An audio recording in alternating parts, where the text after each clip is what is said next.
உலக அறிவாளிகளே, இன்று பரஞ்சோதி மகானுடைய 125வது ஜெயந்தி விழா. ஆனா சிலருக்கு ஒரு குழப்பம், அது 122வது ஜெயந்தி விழா. அதனால முதல்ல இந்த மாதிரி சந்தேகங்கள் எல்லாம் தெளிவுபடுத்திட்டு நீண்ட நாள் சபையில இருக்கிறோம். ஆனா நிறைய அடிப்படையான விஷயங்கள் கூட குழப்பத்திலே இருக்கு. அப்படிங்கிறதுனால முதல்ல அதெல்லாம் தெளிவுபடுத்திட்டு அப்புறம் தத்துவம் இருக்கும். தத்துவம் தான் எப்போ பார்த்தாலும் பேசிக்கிட்டே இருக்காங்க. அதனால 122வது ஜெயந்தி விழா அப்படின்னு 122வது ஜனன விழா அப்படின்னு சிலர் பதிவிடுறாங்க. அது பதிவிடும் போது 122வது ஜனன விழா அப்படின்னு ஏன் அந்த குழப்பம் அவங்களுக்கு ஏற்பட்டது அப்படின்னாக்கா, நான் கடவுள் ஆரம்ப கால பதிப்புகள்ல பரஞ்சோதி மகானுடைய பிறந்த தினம் 2/5/1903 அப்படின்னு இருக்கு. அதனாலதான் அவங்க மேலேயும் தப்பு சொல்ல முடியாது, இருக்கு. அதனால அவங்களுக்கு அந்த குழப்பம் ஏற்பட்டது. அதுக்கு தான் நம்ம என்ன பண்ணணும், பரஞ்சோதி மகானே நிறைய விஷயங்களை எடிட் பண்ணி இது மக்களுக்கு போய் சேர்ந்தா போதும், மற்ற விஷயங்கள்லாம் குழப்பம் வருது அப்படிங்கிறதுனால ஒரு தொகுப்பை எடிட் பண்ணி கொடுத்துட்டு போயிட்டாங்க. அவங்க கொடுத்துட்டு போனாங்க அப்படின்னா அதுல காரணம் இல்லாத இருக்குமா? காரணம் கண்டிப்பா காரணம் இல்லாத இருக்காது. ஏதோ ஒரு காரணத்தினாலதான் இதுதான், இதை படிச்சா போதும், பழசெல்லாம் நீங்க படிக்க வேணாம் அப்படிங்கிறதுனால அதை எடிட் பண்ணிட்டு பழைய பதிப்புகள்ல இருந்த விஷயங்கள் மக்களுக்கு குழப்பத்தை உண்டு கொண்டது, தேவையில்லை அப்படிங்கிறதுனால அதை எடிட் பண்ணி புது எடிஷன் போட்டு கொடுத்துட்டாங்க. அப்பயே நம்ம திரும்பவும் பழைய பதிப்புகளை தேடிக்கிட்டே இருக்கணும். இந்த பழைய பதிப்புகளை தேடி அதுல படிச்ச குழப்பம் தான் இந்த பிறந்தநாள் குழப்பம், ஜெயந்தி விழா குழப்பம். 1903ன்னு சில புத்தகத்துல போட்டதுனால 122வது ஜனன விழா அப்படின்னு ஒரு குழப்பம் ஏற்படுது. அது ஏன் அந்த குழப்பம் ஏற்பட்டது அப்படின்னாக்கா, அப்ப பரஞ்சோதி ஏன் தப்பா பிரிண்ட் பண்ணலாம்? தப்பா பிரிண்ட் பண்ணல. எனக்கே பாத்தீங்கன்னாக்கா 1960 பிறந்த இடமா இருந்தாலும் பள்ளியில சேர்க்கும் போது 1959 சேர்த்துட்டோம். என்ன அப்பெல்லாம் அந்த பிறந்த நாள்ல இப்பதான் பர்த் சர்டிபிகேட் அந்த மாதிரி சில விஷயங்கள் கட்டாயமாகிறதுனால ஒவ்வொருத்தருக்கும் தன்னுடைய பிறந்த நாள் கரெக்டா தெரியுது. 1900 எப்படி இருந்திருக்கும் அப்படின்னு நல்லா சிந்தனை பண்ணி பாருங்க. மாதிரி ஏதோ உத்தேசமா நீ அப்பெல்லாம் அதை 7-8 பிள்ளைகளை பத்து விடுவாங்க. எந்த பிள்ளை யாரு எப்ப பிறந்தது, இந்த பிள்ளைக்கு பேர் என்ன அப்படின்னு நாகேஷ் கூட ஒரு சினிமால சொல்லுவோம். அது மாதிரி அது கூட குழப்பமான ஒரு விஷயமா தான் இருந்திருக்கு. அந்த பிள்ளை சாப்பிட்டுச்சா, இந்த பிள்ளை சாப்பிடலையா, சரியா கண்டுபிடிக்க முடியாது. ஏன்னா அந்த வதன்னு இருந்தது, அது ஒரு காலம் இல்லையா. அது அவங்களுடைய ஞாபகத்துல இருந்து 1903 2/5/1903 போட்டது வாசகம் தான். அப்புறம் வரலாறு தப்பா போயிடக்கூடாதுங்கிற ஒரு நல்ல எண்ணத்தினால பிறந்த ஊர்லயே போய் காஞ்சாபுரத்துல பள்ளிக்கூடத்துல உள்ள ரெக்கார்டெல்லாம் எடுத்து ஆராய்ச்சி பண்ணி அதை கண்டுபிடிச்சி அப்புறமா சப்சிக்வெண்டா பின்னாட்கள்ல அவங்களே மாத்திட்டாங்க. 2/5/1900 தான் பிறந்த தினம் அப்படின்னு மாத்திட்டாங்க. அப்போ அது பிரகாரம் 125வது ஜெயந்தி விழா தான். அதுல யாருக்கும் எந்த விதமான குழப்பமும் வேணாம். இப்போ உள்ள புக்ல என்ன இருக்கோ அதுதான் கரெக்ட். நீங்க நிறைய புத்தகத்தை படிச்சு நம்ம அறிவை விசாலமாக்குறதுக்கு போல அறிவை குறிப்பிக்கிறோம். தேவையில்லாத விஷயங்களை எடிட் பண்ணி தான் புதுசா போட்டிருக்காங்க. அப்புறம் எதுக்கு அதை போய் படத்தை எடுத்து ஆராய்ச்சி பண்ணிட்டு போனோம். அதான் 125வது ஜெயந்தி விழா தான் கரெக்ட். அப்ப ஜனன விழா, பிறந்த நாள் அதெல்லாம் யாருக்கு? சாதாரண மனிதனுக்கு தான். சாதாரண மனிதனுக்கு தான் ஜனன விழா, பிறந்த நாள். இப்ப என்ன மாதிரி உள்ளவர் பிறந்த நாள் கொண்டாடலாம். 8/4/2025 66வது பிறந்த நாள் கொண்டாடலாம். மகானுக்கு அது மாதிரி சொல்ல முடியுமா? சாதாரண மனிதன் என்ன பண்றான், ஏகப்பட்ட ஆசைகளோட இறக்குறான். இறக்கும் போது இல்லையா, அந்த ஆசைகளை தீர்த்துக்கிறதுக்காக பிறக்கிறான், திரும்ப பிறக்கிறான். புனரபை ஜனனம் புனரபை மரணம்னு அவனுடைய வாழ்க்கை தொடர்ந்துகிட்டே இருக்கு. அவனுக்கு இந்த ஜென்ம பந்தத்திலிருந்து விடுதலை கிடையவே கிடையாது. ஜென்ம பந்தத்திலிருந்து விடுதலை கிடையாது. மலர் மிசை ஏகினான் மாண்டடி சேர்ந்தார், நிலமிசை வீடு வாழ்வார். அப்போ இந்த பரஞ்சோதி ஜெகத் மகாகுரு ஞானவல்லல் பரஞ்சோதி மகான் தன்னிலை அடைந்த மகானா பிரகாச அந்த மகான் அவர் பிறப்பதும் இல்லை, இறப்பதும் இல்லை, விட்டுட்டேன்னு அவரே சொல்றாரு. அவருக்கு பிறப்பும் கிடையாது, இறப்பும் கிடையாது. என்ன 1008 மலர் தாமரையோட போய் இணைஞ்சிட்டாரு. பிறக்கிறாரா இறக்குறாரா, இணைஞ்சிட்டாரு. அந்த ஆவியோட போய் ஐக்கியமாயிட்டாரு. அப்படிங்கிறதுனால அவளுக்கு பிறப்பும் இல்லை, இறப்பும் இல்லை. அது மாதிரி ஆதிசங்கரர், ரமண மகரிஷி, ராமகிருஷ்ண பரமஹம்சர், மகாவீரர், இந்த மாதிரி ஜெகத் ஒரு ஞானவர்கள், பரஞ்சலி மகான், இந்த மாதிரி மகான்கள்லாம் என்ன பண்றாங்க, பிறப்பதையும் விட்டுட்டாங்க, இறப்பதையும் விட்டுட்டாங்க. பிறப்பு இறப்புங்கிற நிலையை வந்து ஜெயிச்சுட்டாங்க. ஜெயம்னா என்ன? வெற்றி. அது ஜெயிச்சவங்க தானே, வெற்றி அடைஞ்சவங்க தானே அவங்க. அதனால அவங்களுக்கு வந்து மகாவீரர் ஜெயந்தி தானே கொண்டாடுறோம், மகாவீரர் பிறந்த நாள்லாம் கொண்டாடுறோம். அதனால அந்த ஜெயந்தி விழா அப்படின்னு போடுறதுதான் ரொம்ப ரொம்ப பொருத்தம்.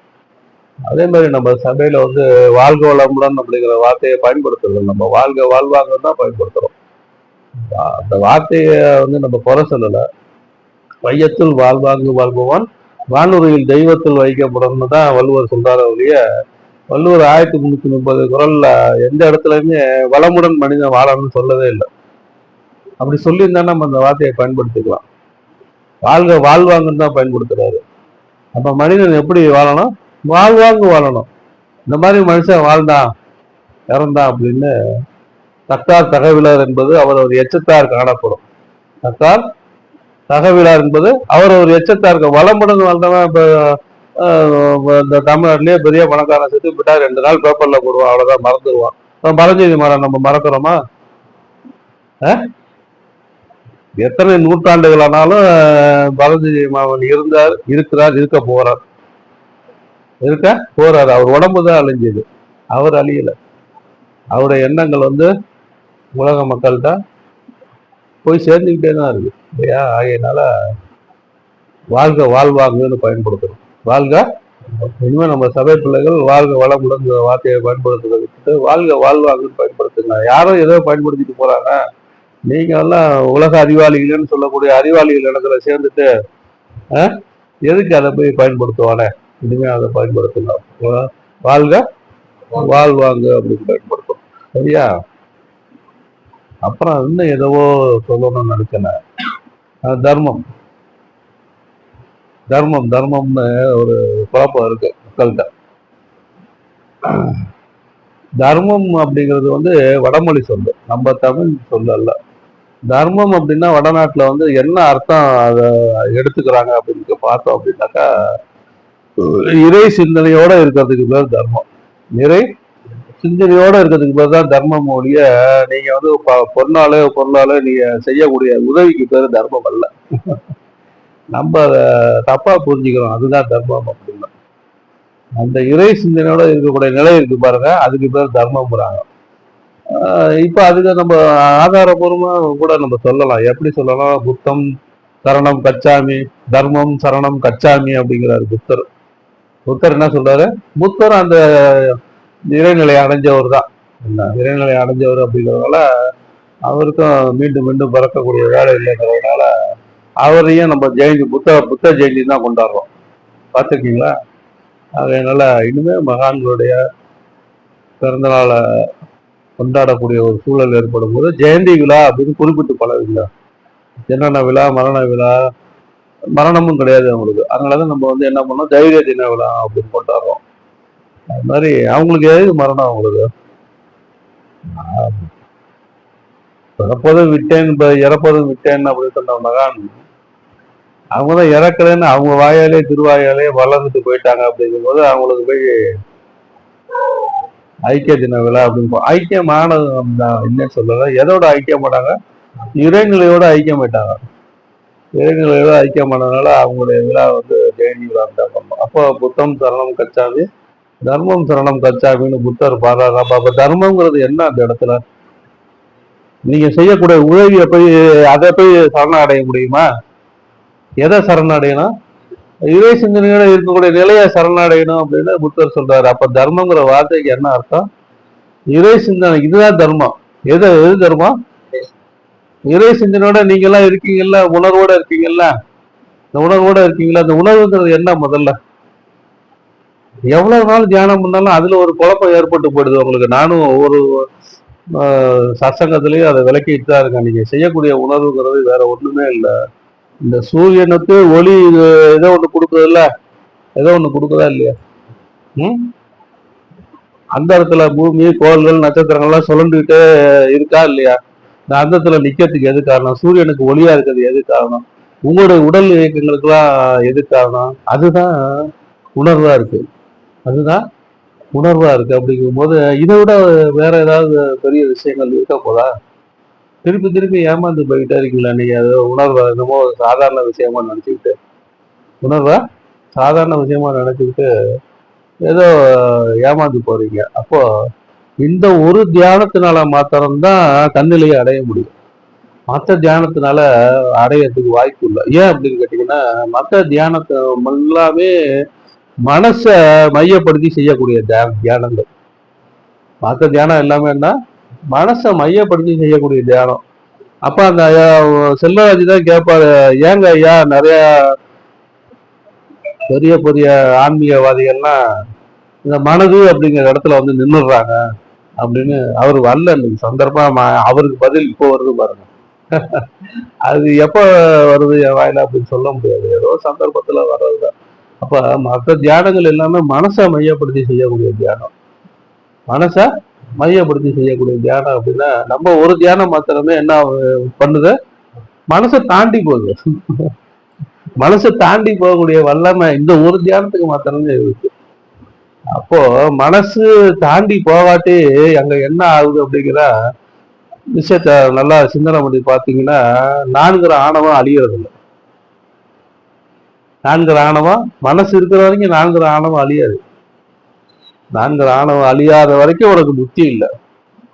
நான்கிற ஆணவம் அழியாத வரைக்கும் புத்தி இல்லை. அப்படிங்கிறதுனால இந்த ஒரு தியானத்தை மாத்திரமே அந்த மனசை கடந்து என்ன என்ன துணிவு, நினைவு அப்படிங்கிற இடத்த போய் அடையக்கூடிய பாக்கியம் இந்த ஒரு தியானத்தினால மாத்திரமே ஏற்படும்.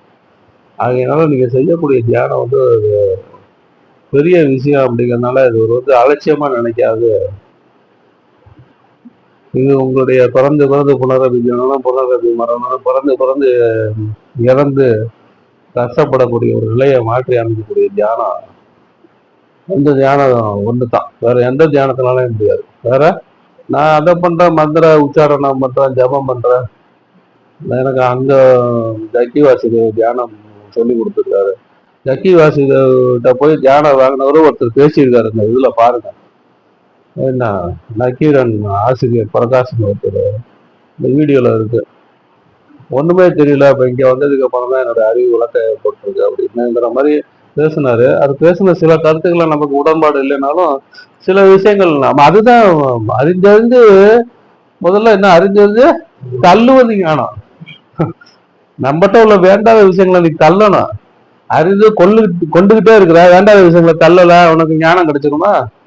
முதல்ல தள்ளணும். அறிஞ்சது தள்ளுவதுதான் ஞானம். முதல்ல ஆரம்பத்திலேயே கொல்லுவது ஞானம் சொல்லல அவரு. அறிந்தது தள்ளுவது ஞானம். முதல்ல வதிக்குவது. கல்ல வந்து சிலையா வடிக்கணும் அப்படின்னா தேவையில்லாத பாகங்களை செதுக்கி தள்ளக்கூடிய ஒரு தன்மை இருக்கணும். அப்பதான் என்ன ஆகும்? அந்த கல்லு சிலையாகும். அது போல ஒரு மனிதன் பக்குவப்படணும், ஆன்மீகத்துல உயரணும் அப்படின்னா என்ன பண்ணலாம்? தள்ளுவது ஞானம். எது நமக்கு ஆன்மீகம் பண்றதுக்கு தடையா இருக்கு, அதை முன்னாடி நீ சிந்தனை பண்ணு. அதை முன்னாடி சிந்தனை, அதெல்லாம் தள்ளு. அப்பதான் அறிந்து கொல்லுவது ஞானம். அதுக்கப்புறம் கொல்லக்கூடிய விஷயங்கள் உனக்கு பிடிபட ஆரம்பிச்சிடும். இதை தள்ளவே இல்லை, ஒண்ணுமே தள்ளல. உள்ளர இடம் இல்லையே. இடம் இருந்தா தானே உள்ளர வந்து ரொம்ப மற்ற விஷயங்கள். இந்த இடத்த காலி பண்ணா தானே வேற ஏதாவது பொருளை கொண்டாந்து வைக்க முடியும். இதான் ஏற்கனவே ரொம்ப கிடக்கு உள்ளத்துல. அப்புறம் எப்படி கொல்றது? கொல்லுவதுக்கு எங்க இடம் இருக்கு? ஒரு படத்துல தண்ணி பிடிக்கணும்னா முதல்ல ஏற்கனவே உள்ள விஷயங்களை காலி பண்ணிட்டு அப்புறம் தானே தண்ணி பிடிக்க முடியும். அது போல அறிந்தது தள்ளுவது ஞானம், அறிந்தது கொல்லுவது ஞானம். அறிவதெங்கே அறிந்தது எங்கே? ஆறாரத்தையும் கடந்த அழுத்தம் உணர்வின் கண்ணினார். அப்படிங்கும் போது அந்த உணர்வு அப்படிங்கிறது வந்து சாதாரணமான விஷயம் இல்லை. ஆண்டவனின் அம்சமா இருக்கக்கூடிய மூணாவது தத்துவமா இருக்கக்கூடிய நாதம், சக்தி, உமா மகேஸ்வரின்னு சொல்லக்கூடிய அந்த விஷயத்தை தான் நீங்க தியானம் பண்றீங்க. உணர்வு அப்படிங்கிறது, உணர்வு அப்படிங்கிறது வந்து ஒரு சின்ன விஷயம் இல்லை அப்படிங்கிறதுனால இனிமேலாவது இன்றையிலாந்த அலட்சியப்படாம இந்த தியானத்தை வந்து எல்லாம் சிறமேற்கொண்டு செய்யணும் இல்லையா? அப்போ அந்த தியானங்கிறது இப்பதான் இருக்கா அப்படின்னு ஒரு கேள்வி வரும்ல. அது எப்பவுமே இருந்துட்டு தான் இருந்தது. பழைய காலத்துல மகான்கள், முனிவர்கள், இல்லறவாசிகள் கூட இந்த தியானத்தை தான் செஞ்சுட்டு இருந்தாங்க. இது ஏதுடா மக்கள் எல்லாம் அறிவாளியா போயிடாம போட்டிருக்க அப்படின்னு சில சுயநலவாதிகள் அதை மறைச்சாங்க. மறைச்சதுனால மக்கள் வந்து நமக்கு விடுதலை கிடையாதா அப்படிங்கிற ஒரு ஏக்கத்துல தவிச்சிட்டு இருக்கும்போது அதுக்கெல்லாம் விடையா வந்தவர் தான் பதஞ்சலி மகான். ஒரு மகான் தோன்றதுக்கு என்ன காரணம்? பல கோடி மக்களுடைய ஏக்கம் தான் காரணம். ஒரு மகான் தோன்றதுக்கு காரணம் பல கோடி மக்களுடைய ஏக்கம். அதனாலதான் அந்த பல கோடி மக்களுடைய ஏக்கத்தினாலதான் அந்த மகான் தோன்றதுனால சதாசிவம் பேசும்போது தன்னிலையில் தானா இருக்கக்கூடிய மகான் கீழே இறங்கி வந்து சேவை செய்ய வேண்டிய காரணம் என்ன அப்படின்னாக்கா இந்த பல கோடி மக்களுடைய ஏக்கத்தை தீர்க்க வேண்டிய கடமை அவருக்கு இருக்கு. அப்போ கடமை தான் கடவுள் அப்படிங்கிறதுனால அந்த கஷ்டப்பட்டு தான் கீழே இறங்கி வந்து இந்த சேவை செஞ்சுட்டு இருக்காங்க. இப்பவும் செய்யறாங்க, அவங்க தான் செய்யறாங்க. நான் ஒன்றும் செய்யல, நான் வந்து ஒரு கருவி தான் அப்படிங்கிறதுனால இந்த முக்கியத்துவத்தை வந்து முதல்ல நீங்க உணரணும். என்ன தியானம் அப்படின்னா ஏதோ சின்னதா நினைச்சிட்டு நம்ம என்ன பண்றோம், அது மேம்போக்கான போக்குல பண்ணும்போது மேம்போக்கான அனுபவம் தான் இருக்கணும். இதுலயே ஒரு நல்ல ஒரு பலன்கள் கிடைக்குது அப்படிங்கும் போது இன்னும் டீப்பா, இன்னும் ஒரு ஏக்கத்தோட, இன்னும் விசேஷத்தோட பண்ணுனா என்னென்ன பலன்கள் கிடைக்கும் அப்படிங்கிறத உங்க சிந்தனைக்கே நான் வந்து விட்டோம். எனக்கு ரொம்பையும் வலியுறுத்தி சொல்ல முடியல இந்த காலத்துல. நம்ம மேலோட்டமா இதனோட நன்மைகளை மாத்திரமே எடுத்து சொல்லிட்டு கஷ்டமான விஷயம் மனித மனப்பான்மை அறியறது தான் அப்படின்னு பரஞ்சதிகமான்னு சொல்லியிருக்காரு. அப்படிங்கும் போது நீங்கெல்லாம் என்ன நினைச்சு இங்க சத்சங்கத்துக்கு வரீங்கிறத எனக்கு பிடிபடுற வரைக்கும் நான் கொஞ்சம் அப்படி மேலோட்டமா தான் பேசி ஆகணும், வேற ஒன்றும் இல்லை. அதனால பரஞ்சதி மகான் வந்து பல கோடி மக்களுடைய இயக்கத்தினால உருவான ஒரு மகான். எப்ப பிறந்தாரு? 2/5/1900 பிறந்தாரு. தன்னுடைய 11 வயதுல 11/11/1911 ஆண்டு 11 மணி 11 நிமிட அளவில் அரசனும் வணங்கக்கூடிய அந்த கடவுளை பார்க்கணும் அப்படிங்கிற ஏக்கம் உதய நன்னாள்ல இருந்து என்ன பண்ணாரு, படாத பாடுபடுறாரு. அதே காதலா, அதே ஏக்கத்தோட பலவிதமான முயற்சிகளை பண்றதுனால விளைவு 7/1/1938 ஆண்டு அவருக்கு ஒரு குருவால பிரகாசம் அடைகிறாரு. பிரகாசம் அடைஞ்ச சில நாள்லயே குருவா மாறி இதை மக்களுக்கு கொண்டு போய் சேர்க்கணுங்கிறதுக்காக இங்கே மதுரைக்கு வந்து உலக சமாதான ஆலயங்கிற அமைப்பை ஏற்படுத்தி தன்னுடைய தொண்டை சிறப்பாக செய்ய ஆரம்பிச்சார் இல்லையா? அப்போ மகானுடைய சேவையை வந்து இந்த இடத்துல நம்ம கண்ணீரோட நினைச்சு பார்க்க வேண்டிய ஒரு கட்டாயத்தில் இருக்கோம். இந்த விழாவெல்லாம் நடத்துறோம் அப்படின்னாக்கா எதுக்கு நடத்துறோம்? இந்த விழாவில் வந்து எவ்வளவு வேலைகள் இருந்தாலும் விழாவில் கலந்துக்கிறத ஒரு கடமையை எடுத்துக்கணும். குரு பூஜை என்ன, குரு பூஜையில சோறு போட்டாக்கா மக்கள் வந்து என்ன பண்றாங்க, திரளா போய் கலந்துக்கிறாங்க சோறு சாப்பிட்றதுக்கு. அந்த குருவை ஒரு நினைச்சு பார்க்கணும், குருவை சிந்தனை பண்ணணும் அப்படிங்கிறதுக்காக இல்லை இல்லையா? தெளிவு குரு சிந்தித்தல் தானே தெளிவு. தெளிவு குருநாமன் செப்பல், அப்புறம் செப்பல். ஆமா ஆமா. அப்ப செப்பல் கடைசியில குரு சிந்தித்தல் தானே. அப்படிங்கும் போது குரு என்றால் என்ன? முதல்ல குரு பிரம்மா, குரு விஷ்ணு, குரு தேவ மகேஸ்வரக, குரு சாட்சாத் பரபரவம் தஸ்மை ஸ்ரீ குருவே நமக. குரு பிரம்மமா இருந்து படைக்கிறார், குரு விஷ்ணுவா வந்து காப்பாத்துறாரு, குரு மகேஸ்வரன் வந்து அழிக்கிறார். இந்த மூணையும் செய்யக்கூடியது யாரு? குரு சாட்சாத் பரபிரம்மம். பரபிரம்மமா இருக்கக்கூடிய எதுவோ அது ஒண்ணுதான் இந்த 3 வேலையை செய்யுது. அப்படிங்கும்போது அப்படிப்பட்ட பரபிரம்மத்தை வணங்குவோமாக அப்படின்னு சொல்றாங்க. அப்ப இந்த பரபிரம்மமா இருக்கக்கூடிய எதுவோ அது ஒண்ணுதான் தன்னிலையில் தானா மறதியில இருந்தது சந்தர்ப்பமா விழிப்பு ஏற்பட்டு அசைஞ்சதுனால ஏற்பட்ட ஜோதினால பஞ்சபூதங்கள் தோணுச்சு. பஞ்சபூதங்கள் தோணுனதுனால என்ன ஆச்சு, நீர்வளோட தாவரம் ஊர்வன பரப்பன நடப்பன தோன்றி மனிதர்கள்ட்ட உணர்ச்சி அம்சமா சரிசம் சுவை நாட்டம் கேள்வி பார்வை யூகம்னு 6 அம்சமா மொத்தம் 20 தத்துவத்துல பரஞ்சோதி மகானவர்கள் எளிமையான முறையில தத்துவத்தை விளக்கிட்டு போயிட்டாங்க. வேற யாருமே இந்த மாதிரி விளக்கல. இந்தியன் பாஷைக்குள்ள நான் அடிக்கடி சொல்லியிருப்பேன். 96 தத்துவத்தை திருப்பி சொல்றதுக்கே ஞாபகப்படுத்தி தான் சொல்லணும். நம்ம அதெல்லாம் புரிஞ்சு எப்போ வந்து அந்த இறைநிலை அடையிறது, எப்போ வந்து அந்த தத்துவத்தை புரிஞ்சுக்கிறது அப்படின்னு நல்லா சிந்தனை பண்ணி பாருங்க. எளிமைப்படுத்தி கொடுக்கறது தானே. அதான் வந்து என்ன சொல்லியிருக்காங்க, கவர்ச்சியா பேசணுங்கிறது அவசியம் இல்லை, உள்ளதை உள்ளவாறு யாரு மக்கள்கிட்ட கொண்டு போய் எளிமையா பேசுறாங்க அவன் தான் என் புள்ள அப்படிங்கிறாங்க. அந்த மாதிரி நம்ம பரஞ்சோதிமானோட புள்ளதான். அதுல ஒன்றும் குறையே இல்லை. அவர் சொல்லியிருக்காரு இந்த வார்த்தையை, அவங்களே சொல்லியிருக்காரு. பரஞ்சோதிமான யார் எளிமையா மக்கள்கிட்ட கொண்டு போய் சேர்க்கக்கூடிய விதத்துல பேசுறாங்களோ அவன் தான் என் புள்ள அப்படிங்கிறதுனால நம்மளோட பேச்சு எப்பவுமே அது மாதிரிதான் இருக்கும். ஏதோ ஓரளவுக்குனாலும் நம்ம தத்துவத்தை புரிய வைக்கிற முயற்சியில வெற்றி அடைஞ்சிருக்கோம் தான் நான் நினைக்கிறேன். மற்ற இடங்களை பார்க்கும்போது நம்ம வெற்றி அடைஞ்சுதான் இருக்கோம். அதனால அந்த ஜெயம் அப்படிங்கிற மகான்களுக்கே உரித்தான ஜெயம் வெற்றி அப்படிங்கிறது எனக்கும் ஓரளவுல கிடைச்சிருக்கு அப்படிங்கிற ஒரு சந்தோஷம் தான் எனக்கு இந்த ஜெயந்தி விழாவில் ஏற்பட்டிருக்கு. அது ஒன்றும் குறையே இல்லை. இருந்தாலுமே இன்னமும் எது முக்கியம், எது சாசனம், எது நித்தியம், எது அநித்தியம் அப்படிங்கிறது உணராத மக்கள் வந்து சசகத்துக்கு ஒரு முக்கியத்துவம் கொடுக்காது மற்ற விஷயங்கள்ல ஈடுபட்டு இருக்காங்களே அப்படின்னு நினைக்கும் போது மனசளவுல ஒரு சங்கடம் ஏற்படதான் செய்யுது. அதை என்னால மறைக்க முடியல. அது மறைச்சிட்டு எவ்வளவு நாளைக்கு தான் நம்ம வந்து பேசிக்கிட்டே இருக்க முடியும். அது ஏற்படதான் செய்யுது. இதை வந்து பயன்படுத்திக்க மாட்டேங்கிறாங்களே, தனிமையில உட்கார்ந்து ஒரு வருத்தப்படக்கூடிய நிலைமையை ஏற்படுது. அதெல்லாம் விஷய பிள்ளைகள் வந்து இதை உணர்ந்து இனிமேலாவது தன்னுடைய சுபாவத்தை மாத்திக்கிட்டு ஆனும் என் குற்றமும் செய்யாது, பிற குற்றத்தையும் குற்றமுனை எண்ணாது. நான் குற்றம்னு செய்யல, பிற குற்றத்தையும் குற்றம்னு எண்ணல, அதனால நான் பெரிய அப்படின்னு நினைச்சான்னாக்கா நினைக்காத எவனோ அவன் தான் மனிதன். அவன் தான் எனக்கு பிரியமானவன்ற பரஞ்சோதிமா. அப்போ மனிதன் பண்ற தப்பு என்ன அப்படின்னு கேட்டா, தான் நிம்மதியா சந்தோஷமா இருக்கிறதுக்கு முயற்சி பண்ண மாட்டான். யாராவது முயற்சி பண்ணா மனிதனுடைய அவனுக்கு என்ன தேவை?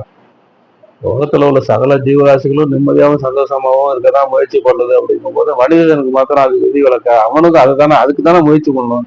அதை முயற்சி பண்ண மாட்டான். முயற்சி பண்ணாம என்ன பண்ணுவான், அடுத்தவன் என்ன பண்ணுவான், தன்னை என்ன போட்டுறானா, என்ன புகழ்றானா, நான் செய்யக்கூடிய நல்ல காரியங்களுக்கெல்லாம் எனக்கு நன்றி சொல்றானா அப்படின்னு அடுத்தவனை பத்தியே சிந்திச்சு என்ன பண்றான், ஆசைகளை பெருக்கிக்கிட்டு அவசரப்பட்டுக்கிட்டே இருக்கலாம். நிம்மதியாகவும் சந்தோஷமா இருக்கிறது ஒரு மார்க்கத்தை நம்ம காமிச்சு கொடுத்தாலும் அதை ஃபாலோ பண்ண மாட்டேங்கிறாங்க. ஃபாலோ பண்றது கிடையாது. அப்படிங்கும்போது இந்த சங்கடமும் ஒரு வருத்தமும் ஒரு குருவா இருக்கக்கூடிய எனக்கு ஏற்படுத்ததான் செய்யும். ஆக இந்த ஜெயந்தி விழாவில் எதாவது எது நித்தியம், எது அனித்தியம், எதை முக்கியம், சத்சங்கத்துல கலந்துக்கிறதோ முக்கியம். இதை விட முக்கியம் என்ன இருக்கு? உனக்கு காற்றுள்ள போதே தூற்றிக்கொள். என்ன, எனக்கு வயசு ஆயிடுச்சுல, எனக்கு 66 வயசு ஆச்சு. நம்ம ஏதோ மக்கள்கிட்ட கொண்டு போய் சேர்த்து விஷயத்த என்னுடைய கடமையை நான் வந்து நிறைவேற்றணுங்கிற எண்ணத்தால இந்த வேலையை செஞ்சுட்டே இருக்கும்போது இதை நீங்க பயன்படுத்திக்கிட்டா தானே எனக்கு சந்தோஷம். அதை பயன்படுத்திக்காத நீங்க என்ன பண்றீங்க, கேஷுவலா லைன்ஸ் கிளப் மீட்டிங் நடக்குது போலாங்கிற மாதிரி வந்தா அது எப்படி என்னால ஏற்றுக்க முடியும்? என்ன ஐயா வந்து ஜெயந்திகளால வருத்தப்படுற மாதிரி பேச நினைக்காதீங்க. ஒரு சபை அப்படின்னா ஒரு நிர்வாகம், ஒரு டிசிப்ளின், ஒரு ஒழுக்கம், ஒரு ஒழுங்கு, இதெல்லாம் இருந்தாதான், அந்த அடிப்படையான தன்மைகள் இருந்தாதான் மற்ற விஷயங்கள்லாம் கிடைக்கும். அப்படிங்கிறதுனால அதை வலியுறுத்த வேண்டிய ஒரு நிலை இன்றைக்கு ஏற்பட்டு போயிடுச்சு. வேற ஒன்றும் இல்லை. இது ஒன்றும் சீரியஸா எடுத்துக்க வேணாம், சொல்லணும்னு தோணுது அதனால சொல்றேன். எப்பவுமே தத்துவமே பேசிட்டு இருந்தாலும் போர் அடிக்கும்ல. கொஞ்சம் லௌகீகமாகவும் நிர்வாகமாகவும் பேசுறது கத்துக்கணுங்கிறதுனால பேச ஆரம்பிச்சேன். அப்போ சத்சங்கங்கிறது என்ன? மனுஷன் ஒவ்வொரு மனிதனும் என்ன பண்றான், எண்ணங்கள் இல்லாத நிலையை அனுபவிக்கணும்னு தான் நினைக்கிறான். யாராவது அது விதிவிலக்கு இருக்கா? எண்ணங்கள் இல்லாத ஒரு நிலையை சந்தோஷத்தை அனுபவிக்குதான்னு நினைக்கிறான். அப்ப என்ன பண்றான், தன்னுடைய மதி யூகத்தை பயன்படுத்தி பிரச்சனையில இருந்து விடுபடுறதுக்கு ஒரு தீர்வை கண்டுபிடிக்கிறான். நெட்டையை சுருக்கி கண்டுபிடிக்கிறானா இல்லையா? தியானம் வாங்கினவங்களை விடுங்க, தியானம் வாங்காதவங்க நெட்டையை சுருக்கி அந்த தீர்வை, அப்ப தீர்வை கண்டுபிடிச்சு என்ன பண்றான், தீர்வை செயல்படுத்தி நிம்மதியா இருக்கான். அறிவுக்கும் ஆற்றலுக்கும் எப்பப்பெல்லாம் வேலை இல்லையோ அப்பப்பெல்லாம் நிம்மதி. நல்லா சிந்தனை பண்ணி பாருங்க. இப்போ ஸ்கூல் அட்மிஷன் டைம் ஆரம்பிச்சிருச்சு. அதுக்கு +2 இன்ஜினியரிங் அட்மிஷனும் நீட்டு பரீட்சை நடந்துச்சு போட்டு இன்னைக்கா. ஆமா, எல்லாம் எழுதி அவங்க பாஸ் ஆகணும் அப்படின்னு ஒரு டென்ஷன்லயே இருக்கும். ஏதோ ஒரு நல்ல நேரம் நம்ம அறிவுகளையும் ஆற்றலையும் பயன்படுத்தி அட்மிஷனை வாங்கிட்டோம். அந்த அட்மிஷன் வாங்குற வரைக்கும் நமக்கு ஒரு நிம்மதியான ஒரு மனநிலை இருக்குமா? அது பப்ல பாஸ் ஆகணுமே, உள்ள பரீட்சை எழுதுறதே பெரிய பிரச்சனையா இருக்குது. பட்டன் ஜாஸ்தியா இருக்குன்னு திருப்பி விட்டானா பட்டன். அப்புறம் போய் அவசரமா ஏதோ ரெடிமேட் சட்டையை வாங்கி போட்டு அப்புறம் அந்த பிள்ளைங்க பரீட்சை எழுதிட்டு மாதிரி பிரச்சனை இல்லாம பரீட்சை எழுதுங்க, பிரச்சனை இல்லாம பரீட்சை எழுதி அதை பாஸ் ஆகணுங்க. பாஸ் ஆனாலும் நமக்கு நம்ம ஆசைப்படுற காலேஜ்ல கிடைக்கணுங்க. அப்புறம் கிடைச்சாலும் அதுக்கு பணம் ரெடி பண்ணணும். அந்த பணத்துக்கு யார்ட்டையாவது உதவிக்கு போடுங்க, கேட்க இடத்துல உதவி கிடைக்கணுங்க. இப்படின்னு பலவிதமான சிந்தனைகளை நம்ம என்ன பண்றோம், அறிவையும் ஆற்றலையும் பயன்படுத்தி முயற்சியை போட்டு போட்டு போட்டு போட்டு கடைசியா அட்மிஷனுக்கு போட்டாச்சு. அப்பா இப்பதான் நிம்மதியா இருக்கு, சந்தோஷமா இருக்கு. 2-3 வருஷமா பட்ட பாடுக்கு இன்றைக்கு அறிவுக்கும் ஆற்றலுக்கும் வேலை இல்லை. அறிவுக்கும் ஆற்றலுக்கும் வேலை இல்லை அப்படிங்கும்போது நிம்மதி தானாவே ஏற்பட்டு போயிடுது இல்லையா? வேற என்ன, அறிவுக்கு ஆற்றலுக்கும் வேலை இல்லை அப்படின்னாக்கா நிம்மதி தானாவே ஏற்பட்டு போயிடுதுல்ல. அந்த நிம்மதி அடையிறது தானே மனிதனுடைய நோக்கமா இருக்கணும். இந்த நிலையான நிம்மதியை சொல்லித்தரது தானே இந்த தியானம். எப்பப்பெல்லாம் அறிவுக்கு ஆற்றலுக்கு வேலை இல்லை, அப்பப்பெல்லாம் நிம்மதி கிடைக்கும் போது அந்த நிலையான நிம்மதிய இந்த தியானத்தினால கிடைக்குது. அந்த நிலையான நிம்மதியை அடையறதுக்கு ஏன் முயற்சி பண்ண மாட்டேங்கிறீங்க? அப்ப இந்த சத்சங்கம்லாம் எதுக்கு நடக்குது? வாழ்வின் பொருள் என்ன? வாழ்வினோட பொருள் என்ன? நிம்மதியாக சந்தோஷமா இருக்கு. இந்த வாழ்வுடைய பொருளை உணர்வாளர்கள்லாம் உணர்த்தி, வாழ்வின் பொருள் தெரியாதனால தானே நீங்க குழப்பத்துல ஈடுபட்டு பணம் சம்பாதிக்கிறதே பிரதானம், ஆசை போட்டு புலன்கள் வழியா அனுபவிக்கிற இன்பமே பிரதானம் அப்படின்னு வாழ்ந்துட்டு இருக்கிறதுனால தானே துன்பங்கள் வருது. பணம் சம்பாதிக்கிறது மாத்திரமா பிரதானம்? பிரதானங்கிறது என்ன? நிம்மதியாகவும் சந்தோஷமா இருக்கணும். எல்லாமே அதுக்குதான் முயற்சி பண்றாங்க. அப்படிங்கும்போது அப்ப வாழ்க்கையின் பொருளை அவங்களுக்கெல்லாம் உணர்த்தி துன்பங்கள்ல இருந்து விடுபடக்கூடிய அறிவை பெருக்கி வேற என்ன பண்றோம் சத்சங்கத்துல? துன்பங்கள்ல இருந்து எப்படி விடுபடுறாங்க, எப்படி விடுபட முடியும்? அறிவால சிந்தனை செய்து ஒரு தீர்வை கண்டுபிடிக்கணும். அப்படித்தானே பண்ண முடியும். தீர்வை கண்டுபிடிக்காம துன்பங்கள்ல இருந்து விடுபட முடியுமா? யாராவது பதில் சொல்லுங்க. அந்த தீர்வை எப்படி கண்டுபிடிக்கிறீங்க? ஒரு பிரச்சனை ஏற்படுது, அந்த பிரச்சனையில இருந்து எப்படி விடுபடுறதுங்கிறது எப்படி நடக்குது? அறிவை பயன்படுத்தி சின்ன இந்த பிரச்சனை எப்படிதான் வெளியில வர்றது? யாரை பிடிச்சா வெளியில வரலாம்? இல்ல பணத்தை கொடுத்து வெளியில வரலாமா? போலீஸுக்கு பணம் கொடுக்கலாமா? பணம் கொடுத்தாலும் அவன் அதுக்கு ஒரு ஆளை பிடிச்சதால கொடுக்கணும். இப்படிமா பலவிதமா அறிவை பயன்படுத்தி சிந்தனை பண்ணி அந்த தீர்வை கண்டுபிடிச்சு அந்த தீர்வை செயல்படுத்தும் போது என்ன ஆகுது? நிம்மதி ஏற்பட்டு போடுது. அப்போ வாழ்வின் நோக்கத்தை உங்களுக்கு எல்லாம் உணர்த்தி இந்த பிரச்சனையிலிருந்து கூடிய அறிவினுடைய பெருக்கத்தை ஏற்படுத்துறது தானே சத்சங்கத்தின் நோக்கம். இவ்வளவு முக்கியமான நோக்கம் இருக்கும்போது ஏன் அதை பயன்படுத்த மாட்டேங்கிறீங்க? உங்களோட பிரச்சனையிலிருந்து விடுபடக்கூடிய ஆற்றலை தரக்கூடியதான் இந்த சத்சங்கம். அப்ப அந்த அறிவு விளக்க ஏற்றி வச்சா என்ன ஆகுது? அறிவினுடைய பெருக்கத்தினால என்ன ஏற்படுது? அறிவுல சலனமில்லாத நிலை ஏற்படுது. அறிவுல சலனமே இல்லை. சலனமில்லாத நிலை ஏற்படும் போது என்ன ஏற்படுது? அங்க உள்ளத்துல அமைதி ஏற்படுது, நிம்மதி ஏற்படுதா இல்லையா? என்னுடைய கண்ணு நிமிண்ட மாட்டேங்குது அப்படின்னா என்ன காரணம்? சலனம் இல்லாத இருக்கும், அவ்வளவுதான். சலனம் இல்லாத இருக்கும்போது நம்ம எப்பவுமே நிம்மதியா இருக்கோம், சந்தோஷமா இருக்கும் தானே அர்த்தம். அந்த நிம்மதிய சந்தோஷத்தையும் உங்களுக்கு எல்லாம் அடைய வைக்கணுங்கிற முயற்சி பண்றதுதான் கஷ்டம். கஷ்டங்கிறது வேற ஒண்ணும் இல்லை. உங்க எல்லாத்தையுமே அந்த நிலைய அடைய வைக்கணும், உங்க எல்லாத்தையுமே அந்த நிலையில உயர்த்தணும் அப்படிங்கிறதுக்காக சட்டங்க நடத்தணும். அப்போ இந்த நிலைதான் அறிவுல எப்பப்பெல்லாம் சலனம் இல்லாம இருக்கோ அப்பப்பெல்லாம் நிம்மதி ஏற்படுதா இல்லையா? தூக்கத்துல நிம்மதி ஏற்படுதா இல்லையா? ஏன்? எண்ணமே இல்லை, சலனமே இல்லை, அறிவுல சலனமே இல்லை, நிம்மதி ஏற்படுது. காலையில எழுந்து நிம்மதியா தூக்கணும் அப்படின்னு. அப்ப விழித்து இருக்கும் போதே அறிவுல சலனம் இல்லாத நிலைய எப்படி அடையிறதுன்னு சொல்லி கொடுக்கறதா சத்சங்கம். அதுதான் தன்னிலை. ஐயா எப்ப பார்த்தாலும் தன்னிலை தன்னிலைன்னு பேசிட்டே இருக்கலாம். தன்னிலைன்னா என்னன்னே தெரியலையே அப்படின்னு. தன்னிலைன்னா என்ன? அதுதான் தன்னிலை. அந்த தன்னிலையை அடையறதுக்கு தான் நம்ம சத்சங்கம் நடத்துறோம். அப்படிங்கிறதுனால அது என்ன பண்ணாக்கா இந்த தியானத்தை வந்து மிக சிறப்பா நீங்க எல்லாமே பயின்று என்ன பண்ணணும், சத்சங்கத்தை பயன்படுத்திக்கிறோம், குருவை பயன்படுத்திக்கிறோம். குரு என்றால் ஞானம். நீங்க வந்து சூலமா இருக்கிற என்னுடைய உடம்பை பார்த்து ஏமாத்தி போயிடாதீங்க.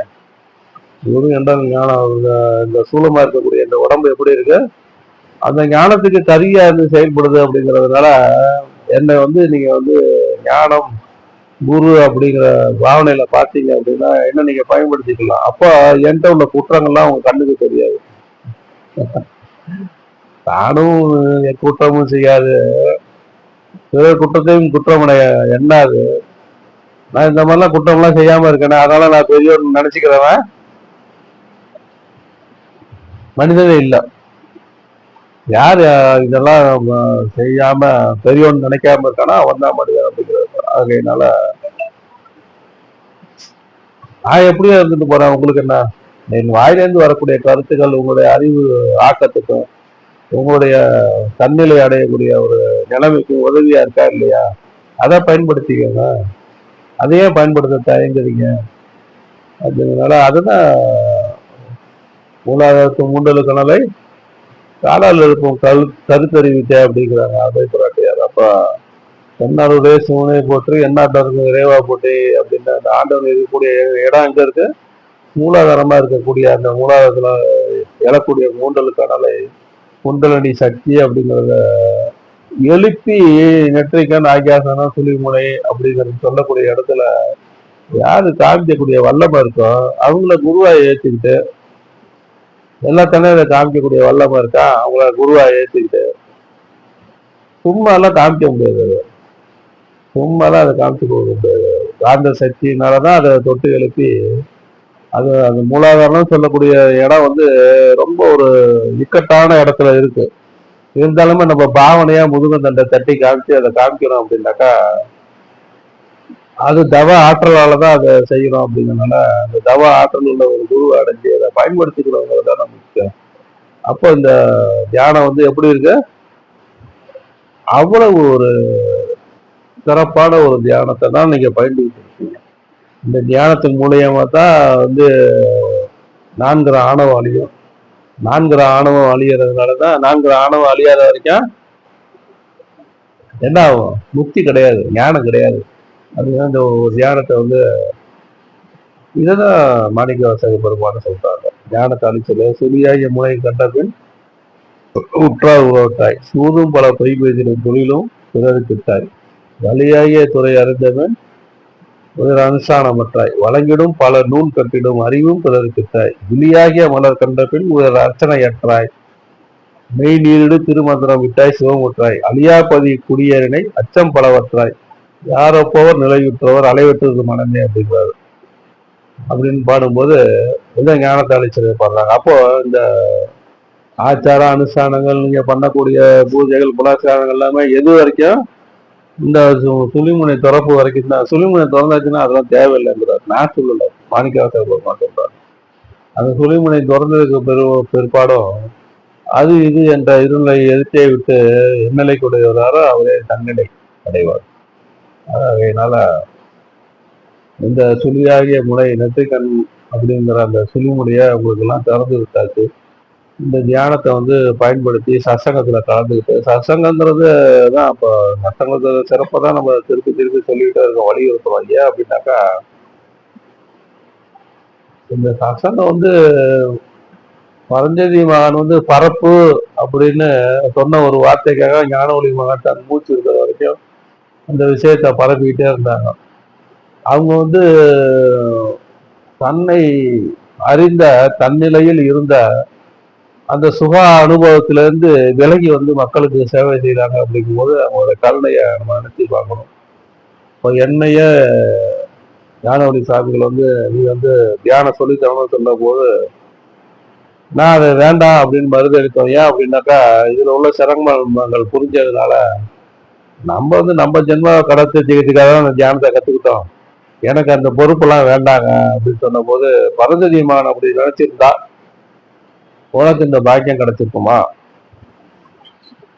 அப்ப நீ இந்த சேவையை செய்தே ஆகணும் அப்படின்னு எனக்கு ஒரு கட்டளை போட்டதுனால அந்த சேவையை சிறமேற்கொண்டு இது நாள் வரைக்கும் அதை செஞ்சுட்டு இருக்கோம்.